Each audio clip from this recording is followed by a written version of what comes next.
are just 5 days away from WrestleMania. It is almost here. After all this build, after all this hype, it is coming up this weekend, and I am extremely excited. Let me give you the Good Mike Work schedule for this week and the next. This is going to be a very casual, very quick initial reaction of last night's Go Home Raw. We'll talk about some of the things we saw on the show and how it affects the storylines going into WrestleMania. In a couple of days, probably Friday or Saturday coming up this weekend, I will have a full detailed WrestleMania 30 discussion and prediction video, similar to the one I did last year for WrestleMania 29. We'll talk about each match, I'll talk about what I think might happen, what will happen, and I'll give you basically an overall prediction. Also, the night of WrestleMania 30, after the pay-per-view goes off the air, I will come up and do a reaction video on it. I think last year I waited all the way until Tuesday, until after Raw, to do a video. I'm not going to do that this year. You're going to get a review right after the pay-per-view and right after Raw, the night after WrestleMania. I'm also sitting on a couple of videos. You have no idea how badly I want to upload these and release them to you, but I think we need to wait until after WrestleMania. There's so much going on. I'm going to have 4 WrestleMania videos this week and next week alone, and it's such a huge, monumental pay-per-view that we're going to have so much to discuss in the next couple of weeks. I figured we better just wait until WrestleMania 30 blows over, and then I'll be ready to debut it in the middle of next week, along with my 4-year anniversary commentary as well. So you got a lot of videos coming to you, probably 6 or 7 videos in the next 2 weeks alone, so stay tuned to the Good Mike Work channel. Follow me on Twitter and friend me on Facebook. As far as what we saw on Raw last night, the show actually was pretty solid. I thought they did a good job setting up everything for WrestleMania. The show was, not that great, predictable at times, but I thought overall they did a good job. We knew that Brock Lesnar and The Undertaker would probably have one more run-in, as well as John Cena and Bray Wyatt, and of course we were all expecting to see Daniel Bryan at the end of the show. That one was pretty obvious. He was off last week selling the injury. He's got to show up for the last Raw before WrestleMania, and with the main event being Randy Orton versus Batista, it was almost a given that Daniel Bryan would be making an appearance. But I think everything was pulled off pretty well. The Undertaker and Brock Lesnar opened the show this time. Undertaker came out to cut a promo. Brock Lesnar and Paul Heyman then came down to the ring. They circled the ring a little bit, teasing that they would get in. Finally, Paul Heyman distracts Undertaker just enough for Brock to run in and finally get one over on the Undertaker. I was actually happy to see this. Brock was coming out on the losing end of every confrontation they have had so far. Brock has got to leave the Undertaker laying in a heap at least one of these weeks leading up to WrestleMania, and they did it the week before the show. It almost, to me, solidifies the fact that this streak will not be ending this Sunday night for sure. I like the matchup. I think it's going to be good. I'm pretty sure it'll be good. The Undertaker always delivers. There's no reason to doubt him, and Brock, of course, is a beast. I'm really, really looking forward to the match, but at the same time, this year, I don't even think, considering what a monster Brock Lesnar is, I got to be honest, they did not do a very good job of convincing me that Brock Lesnar has a chance to beat the streak. They just haven't done it. And plus, since Brock Lesnar's been back, he's been proven to be mortal. John Cena and Triple H both own victories over him, and he lost at last year's WrestleMania to a guy that The Undertaker has beaten a couple of times. And this is one of those situations like it is every year with The Undertaker. I know the outcome, but I still want to see the match. This is one of those situations where it's okay. I just want those guys to go out there and tear the house down, because if they can, that's going to earn both guys, a ton of respect. Never doubt Taker. He'll come through this Sunday, I promise you that. Triple H and Stephanie had a promo tonight, which I loved. They came out there just up each other's asses. They just always look like they're ready to fuck right there in the ring. And I love that they made the fans chant, yes, yes, yes. Stephanie was like, see, we can make you do whatever we want. You are our puppets, and we are your puppet masters. Although they did run into a little bit of a problem when the fans started chanting boring, and they actually cut to Triple H's big video package a little bit early just to get the crowd off their backs. And speaking of WWE crowds, can I just say something? CM Punk chants, they're over. He's not coming back. We kind of know the story now. So by constantly chanting CM Punk now at a show, why are you chanting? Why are you chanting a guy that doesn't want to be there entertaining you? That just makes you look like a dumbass. I just think the CM Punk chants are dumb. I didn't mind it at first. When CM Punk first walked out the door, I was as pissed off as everybody else. All of us freaked out and let the WWE know that that's unacceptable, and they actually changed the main event, to suit the fans' needs. There's still a lot to be answered this Sunday at WrestleMania, but at least for right now, they made it right. So, there's no point in, screaming out, disgruntled chants now, because they're giving us essentially what we've asked for. And Batista and Randy Orton, who were the initial main event for WrestleMania, were now going to wrestle tonight in the main event of Raw. They both come out to the ring during the Triple H and Stephanie segment where they're kissing and hugging and all over each other and making fun of the fans.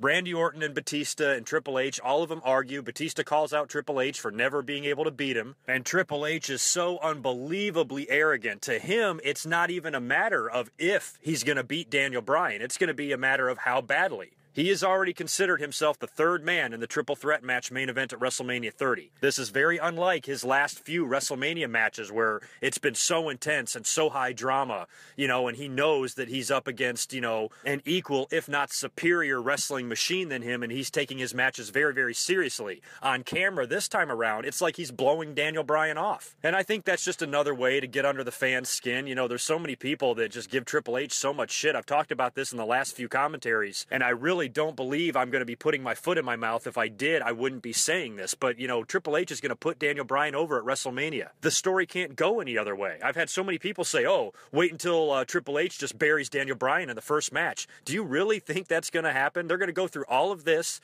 just to piss off the fans on purpose because they can? I know the WWE will troll and fuck with the fans every now and then, but they're not going to go that far to sabotage their own pay-per-view, their own milestone show, the 30th anniversary of the show that made the company what it is today. They're just going to purposely blow the whole thing to piss off a few idiot fans. That's retarded. Just like last year, this WrestleMania is predictable, but it's predictable in a good way. And I'm starting to change my mind about the Daniel Bryan Triple H match. I was saying to myself, if Daniel Bryan does beat Triple H, they're going to have to run some sort of spot where Triple H just brutally beats Daniel Bryan, rendering him completely unable to compete in the main event, or so we think, and then he hobbles out there halfway through the match and scores some sort of a bullshit victory. Or Triple H, after losing, is going to be so pissed off that he's going to insert himself into the main event anyway, and it's going to become a fatal four-way. But the more I think about all these scenarios, I'm starting to think that the WWE is going to play it simple. They've already done a 180 turn by altering the main event, something we didn't think they would do. At this point, when you look at what happened at SummerSlam and everything leading up till now, what needs to happen is Daniel Bryan needs to beat Triple H, and then he needs to go on to beat both guys in the main event to win the title. He can get lucky. He doesn't have to squash everybody. He can get a quick roll-up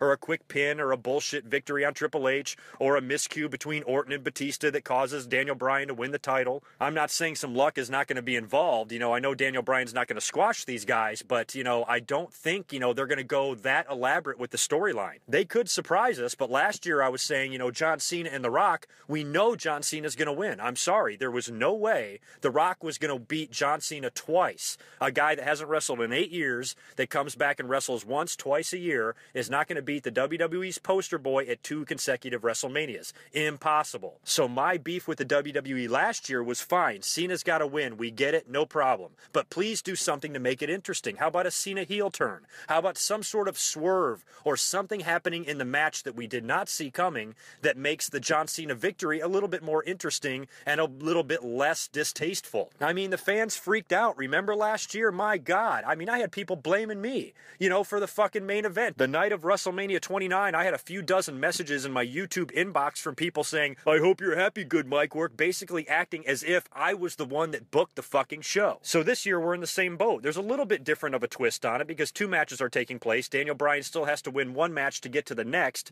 but when you follow the storyline, Daniel Bryan's got to win the title at the show. So instead of us speculating so much on WWE throwing all these different swerves and storylines into this to make it interesting, what if they just do just what they did last year and they're just predictable about it? And it might be the WWE's subtle way of sticking it to the fans. I don't know. The fans have been screaming for Daniel Bryan, to win the WWE title, specifically win the WWE title at WrestleMania. So the WWE's going to say, fine, we're going to give you exactly what we want. Daniel Bryan's going to go into the ring and beat Triple H, period. Then he's going to go into the ring and beat Orton and Batista, period. He's going to end the show with the WWE title, yes, yes, yes. The fans are going to go crazy, but you're going to have that contingent that said, oh, we saw that coming, you could tell what they were going to do, blah, blah, blah, blah, blah, when they were the ones that were screaming for Daniel Bryan to win the title to begin with. Now that he's going to win it because it's predictable, it doesn't make it okay. To me, the fans just ask way too much, and for Daniel Bryan to finally have his moment at WrestleMania after all the shit he's been through in the past few months, we should be happy for him. We should be happy for a guy that came from where he came from. I think deep down the haters hate to admit the WWE has done anything right. And in a sick, disgusting, perverted, ass-backwards kind of way, they are actually going to be mad when Daniel Bryan beats Triple H and then wins the title in the main event because it gives them nothing to complain about. They want Triple H to beat Daniel Bryan just so they can throw out all their lame fucking shovel comments. It's fucking old, it's fucking stupid, and these people need to grow the fuck up. As long as I'm giving the asshole haters a hard time, why don't we talk about John Cena?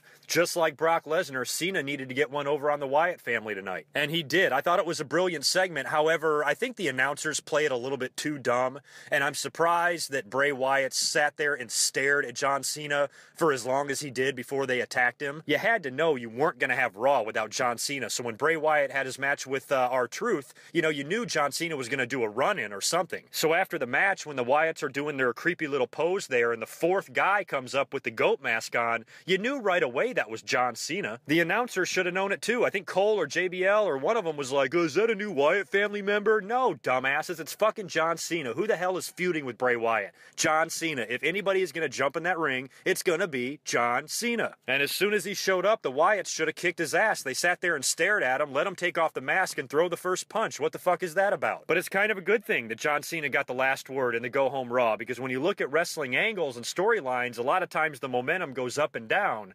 and how we saw with Brock Lesnar tonight, him leaving The Undertaker laying, that's just almost another sign that The Undertaker streak is going to continue. John Cena, same thing. Now, I'll get into an actual prediction after I give it some more thought in my prediction video, but as it stands right now, a lot of people are asking me, can Bray Wyatt survive a loss to John Cena? What if John Cena wins? Is that going to completely kill Bray Wyatt? That depends. You have to take the John Cena hating blinders off for 2 seconds to look at it logically. It would kill Bray Wyatt's character if John Cena beats him at WrestleMania, and then they have a rematch and John Cena beats him there too. This is a feud. This is an angle. This is a storyline. This is the first of many matches they're going to have. They will have a rematch of some kind at Extreme Rules, so if John Cena does win, Bray Wyatt will get another shot. I would like Bray Wyatt to win at WrestleMania, don't get me wrong. I will probably predict him when I do my prediction video in a couple of days after I give it some more thought, because, my argument is, if you're going to have Daniel Bryan win the title, the streak is going to continue as well. You need to have a heel win somewhere. But then there's the other side of that coin, that the WWE is finally starting to pay attention to the internet, and they know that if Bray Wyatt wins and Daniel Bryan wins and the streak continues, you're going to have way too many happy haters out there. So it almost seems like the WWE might have John Cena win, and he could be like the heel winning, because that's going to piss so many people off. John Cena beating the young up-and-comer that could be the next Undertaker. John Cena beating him at WrestleMania is going to piss a lot of people off. It won't piss me off unless John Cena continues to win in the feud. If he beats Bray Wyatt at WrestleMania and then Bray Wyatt wins all of their other matches and ends up getting the better of the feud in the end and uses John Cena as a stepping stone to reach that next level, then I'm fine with it. But I do agree, a win at WrestleMania would be the best thing for Bray Wyatt. A loss at WrestleMania for John Cena wouldn't mean anything. He would still be just as strong, be just as big of a star as ever, and still get just as many title shots if he's to lose to Bray Wyatt. So I agree that Bray Wyatt needs to win, but if he doesn't, I'm not going to lose my shit. The only other things really of importance on Raw, Kane versus Roman Reigns had a match because the fans got to vote which member of the Shield took on Kane. Roman Reigns won in a landslide, and I don't even think the match had a finish. The Shield and the New Age Outlaws ran in the ring, and those two teams had their final confrontation before WrestleMania this Sunday. There was also 2 Divas matches on the show, which was ridiculous.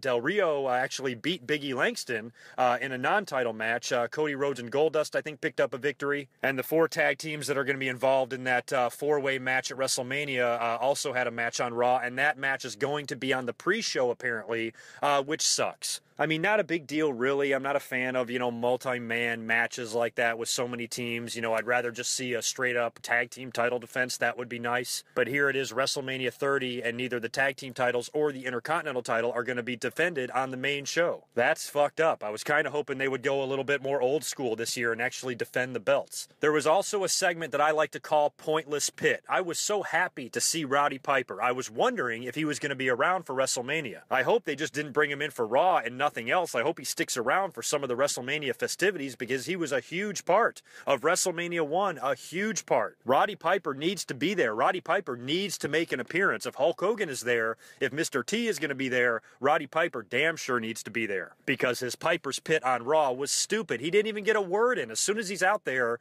starts talking about the Battle Royal, The Miz comes out, Ziggler comes out, everybody comes out and has a big brawl, basically just fucks up the whole Piper's Pit, and he was never even able to have his show or have a guest on or anything. It was just almost pointless for Roddy Piper to be there. If they wanted to have all the Battle Royal contestants, have one more confrontation before WrestleMania, they could have done this without Piper's Pit. So I hope this will not be the last we see of Piper for WrestleMania. He needs to be around for WrestleMania 30. He was a huge part, of that first WrestleMania, a huge part. And of course, we get to the main event, Batista versus Randy Orton. Just as predicted, Daniel Bryan makes his appearance. Triple H and Stephanie come out to do commentary, which leaves them wide open for Daniel Bryan to attack. I love this segment. I love that Daniel Bryan came through the crowd and beat the shit out of Triple H. And like I said earlier, Triple H sold hard for him. I think I'm going to like their match at WrestleMania because Triple H lately at WrestleMania has been wrestling big guys, slow, methodical matches. It'll be nice to see Triple H get in there with some little guy that's fast and quick. Triple H always had great matches with Shawn Michaels. I'm sure he can have a great one with Daniel Bryan. I'm looking forward to seeing it. The only thing I wish for the segment, though, that would have made it a little bit more realistic is that I wish Daniel Bryan would have attacked Triple H in street clothes. The fact that he's been absent from Raw for a couple of weeks selling that injury, he wasn't on the show all night, he comes out in his trunks and his boots. He should have ran out there in jeans and a t-shirt,